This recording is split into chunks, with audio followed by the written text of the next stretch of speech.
शिक्षा मित्र जाना जाता है, शिक्षा मित्र भी है। इस सबसे अनुदेशक का भला होगा?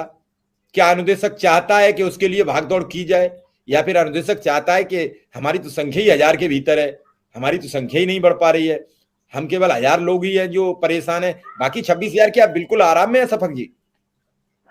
बिल्कुल नहीं सर, परेशान तो सभी है। परेशान दिखते कहाँ है? आदमी ये कहता है कि चलिए हम दौड़ नहीं सकते तो रेंग तो सकते हैं। एक कहावत है कि आप दौड़ नहीं सकते तो रेंगिए, रेंग नहीं चल सकते हैं तो कम से कम उसमें समर्थन दीजिए जब आप किसी काबिल नहीं है। लेकिन यहाँ तो किसी काबिल होते ही नहीं सर। इसी का तो गवर्नमेंट सबसे ज्यादा फायदा उठा रही है कि आपस में यूनिटी नहीं है, और अगर यूनिटी होती तो शायद गवर्नमेंट को हर हाल में करना पड़ता, हर हाल में गवर्नमेंट को हम लोगों की बातों को सुनना पड़ता।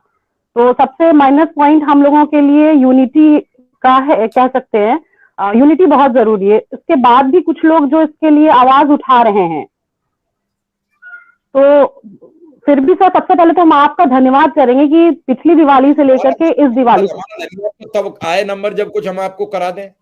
हालांकि जो करा दिया वो आपके लिए कभी नहीं होता, वो करा दिया। अब तक जो भी सहयोग रहा वो उतना कर दिया जो नहीं हो सकता था, लेकिन फिर भी हम चाहते हैं क्या अच्छा हो सकता है, क्या बेहतर हो सकता है। बिल्कुल सर। तो सर ये आपका ये योगदान है, हम लोगों का मुद्दा आप अभी तक उठा रहे हैं। आज 1 साल हो गया, पिछली दिवाली से इस दिवाली तक आज 1 साल हो गया, फिर भी आपने हम लोगों का साथ छोड़ा नहीं, और अभी भी आप स्ट्रगल कर रहे हैं हम लोगों के लिए। और रही बात अनुदेशकों के ट्रांसफर की, तो सर वो बहुत जरूरी है, स्पेशली महिलाओं के लिए।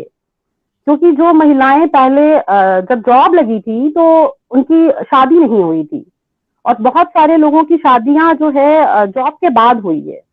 ये मेरे विद्यालय में खुद एक महिला अनुदेशक हैं जो कि हैं तो यहाँ की, बट उनकी शादी गोरखपुर हो गई है। अब वो उनको देख के मुझे ये लगता है इतना स्ट्रगल उनको करना पड़ता है। एक पैर उनका गोरखपुर में है और एक पैर यहाँ है। कभी हस्बैंड बीमार है, कभी सास बीमार है, तो समझ में नहीं आता है कि वो अपनी जॉब करें, अपनी फैमिली रिस्पॉन्सिबिलिटी को देखे या फिर अपने आप को देखे। वो बहुत परेशान रहती हैं, और ना तो सीसीएल है ना मेडिकल है, और 10 सीएल में ही सब चीजें करनी है। तो ट्रांसफर तो सर बहुत जरूरी है, और वो अगर और अब इस बार ट्रांसफर नहीं होता है तो जहां तक मुझे लगता है बहुत सारी महिलाओं को अपनी नौकरी से रिजाइन देना पड़ेगा।